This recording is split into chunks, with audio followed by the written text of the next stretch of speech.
80 a cada 100 pessoas dizem que não gostam de como ficam nas fotos, mas da metade não gosta da sua voz em gravações. E esse tipo de pensamento é mais comum do que parece, porque esteticamente é impossível que a maioria das pessoas tenham vozes ou rostos relativamente ruins. Então, se a matemática não bate, se todo mundo acha que todo mundo parece e soam bem, então por que a maioria de nós secretamente pensa que o problema somos nós? Não há algo inerentemente errado com nossos rostos ou vozes. O problema está na forma de como vemos e ouvimos a nós mesmos.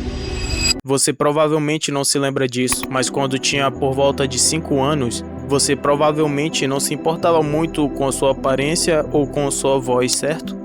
Alguns psicólogos que estudaram a autopercepção na infância observam que crianças com menos de 6 anos raramente demonstram insatisfação com a própria aparência. Menos de 1 a cada 4 diz se sentir infeliz com a forma como se parece. Nós apenas existia, e isso era o suficiente. Você desenhava rostos que mal se pareciam com você, cantava alto no banheiro sem se importar com o som, mas quando chegamos à fase adulta, esse número sobe para 10 a cada 12 pessoas, e isso é quase todo mundo.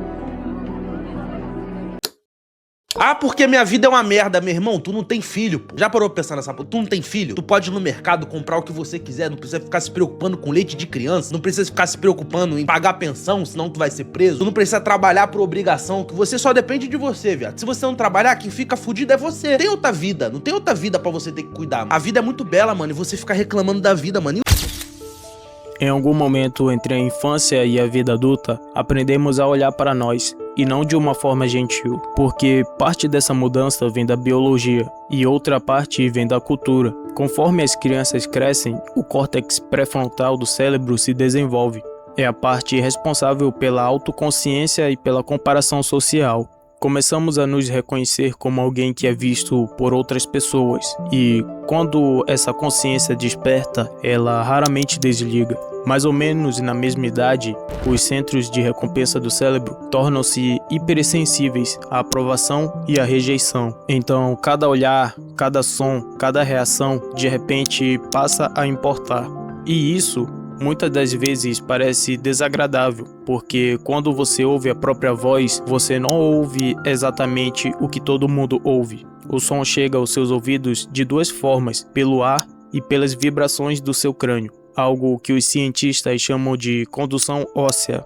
Essas vibrações deixam sua voz mais grave e fazem com que ela pareça mais quente. Então, a versão que você sempre conheceu é acusticamente melhorada. Quando você ouve uma gravação, essa ressonância óssea desaparece, deixando uma voz fina e mais aguda, que naturalmente parece estranha. Ironicamente, um estudo de 2013 publicado no jornal Of Voice descobriu que quando os participantes ouviam gravações de si mesmos, sem saber que eram eles, a maioria avaliava a própria voz como mais atraente do que estranho.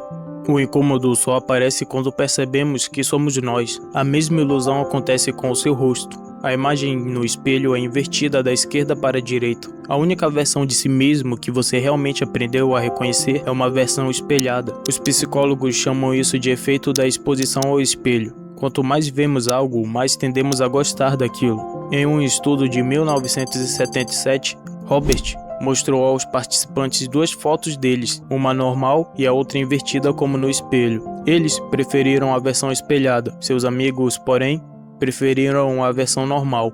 Em outras palavras, somos mais apegados a uma versão de nós mesmos que ninguém mais vê, e é aí que o viés da familiaridade, o mesmo mecanismo que nos ajuda a sentir confortáveis com o mundo, começa a trabalhar contra nós. Cada vez que você vê seu reflexo, essa ilusão é reforçada. Cada selfie, cada marcação em foto, cada áudio enviado quebra essa ilusão de novo. É por isso que você se sente estranho e com vergonha de si mesmo. Não porque você está com uma aparência ruim, mas porque está vendo um estranho que disseram ser você. Até atores e cantores passam por isso.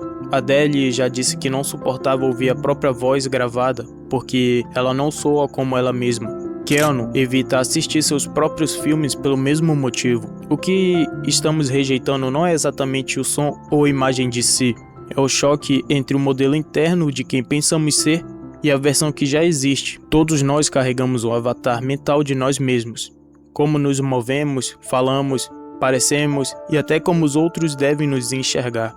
Quando a realidade não combina com esse modelo, ela parece errada. Os psicólogos chamam isso de teoria do outro discreto. A ideia é que, dentro de nós, não existe apenas um eu. Existe o eu real, quem somos agora, o eu ideal, quem gostaríamos de ser, e o eu percebido, quem achamos que os outros veem. Sempre que esses eus não coincidem, sentimos desconforto, vergonha, constrangimento e até ódio de nós mesmos. E a maioria de nós vive com essa incompatibilidade todos os dias, mais do que os seres humanos jamais tiveram que lidar antes, graças às redes sociais. Hoje, o brasileiro médio vê seu próprio rosto mais vezes em uma semana do que alguém de um século atrás via em um ano. Uma análise mostra uma ligação consistente entre o tempo gasto em plataformas visuais como o Instagram e níveis mais altos de insatisfação corporal. Uma revisão descobriu que até a exposição passiva, apenas rolando feed, já prevê mais auto-objetificação e ansiedade. É como um corredor infinito de espelhos, onde o reflexo de todo mundo está levemente editado, levemente aperfeiçoado, levemente irreal. Depois do 10º deslizar de tela, cada um desses reflexos parece normal. O nosso, em comparação, parece errado. Nossa autopercepção não é um espelho, é uma história que continuamos editando. E quanto mais comparamos essa história com a dos outros, piores parecem as nossas edições. Mas aquela voz autocrítica que desenvolvemos, aquela que aponta cada tom estranho, cada sorriso torto, na verdade tem uma função. Ela evoluiu a partir do feedback social. Ter consciência de como os outros poderiam nos ver ou ouvir já foi uma ferramenta de sobrevivência. Se sua tribo gostasse de você, você continuava vivo. Mas esse ciclo de feedback turbinado pela tecnologia agora nunca desliga. Ainda assim, ele pode mudar. Estudos sobre habituação mostram que pessoas que escutam repetidamente gravações da própria voz começam a avaliá-la de forma mais positiva com o tempo. O mesmo acontece com fotos e o mesmo efeito de exposição ao espelho funcionando nos sentimentos inverso. Quanto mais você encara sua própria imagem, menos estranha ela parece e com o tempo a curva pode voltar a subir. Um estudo de 2021 sobre imagem corporal descobriu que adultos a partir dos 40 anos relataram um aumento gradual na satisfação com a aparência e com a autoimagem.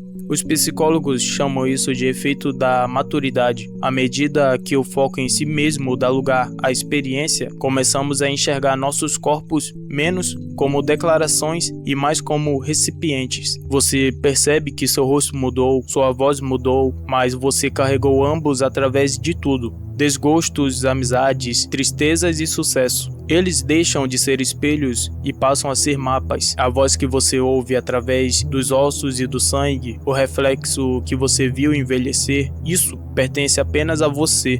O mundo vê um lado, você vê o outro. E entre os dois, em algum lugar nesse desencontro, está quem você realmente é.